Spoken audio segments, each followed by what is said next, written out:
તો hey guys, welcome to my blog. તો આજે છે ચેલેન્જ ડે 14 અને હું આવી ગયો છું નોકરીથી ઘરે આવીને મસ્ત ફ્રેશ થઈ ગયા અને હવે જઉં છું ભાગોળ પપ્પાને બાઇક આપવા માટે. તો બને રહેજો બ્લોગમાં. ચાલો જઈએ ભાગોળ.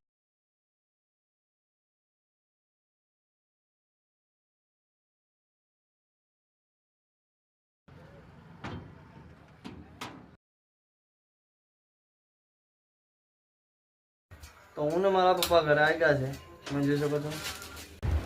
તો ભાઈ ખાવાનો ટાઈમ થયો છે અને ખાવાના ટાઈમે મારી મમ્મી સવાર માટે મેથી સમારે છે, તમે જોઈ શકો છો.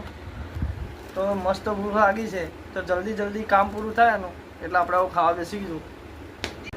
તો ફાઇનલી આપણે ખાવા બેસી ગયા છે, તમે જોઈ શકો છો.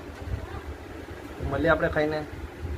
આપણે ખાઈ લીધું છે અને હવે હું જઈશ મારા ભાઈબંધના ઘરે. તો ત્યાંથી વિચારીશું કે હવે કઈ જઈએ. તો ચાલો જઈએ આપણા ભાઈબંધના ઘરે. તો હું આવ્યો તો મારા ભાઈબંધના ઘરે અને આ રહ્યો મારો ભાઈબંધ. બાકી ભાઈબંધની તબિયત થોડી નરમ છે એટલે હું ભાઈબંધ આરામ કરવા જશે અને હું બી જઈશ ઘરે. તો મળીએ આપણે નેક્સ્ટ બ્લોગમાં. તો લગીન બાય બાય.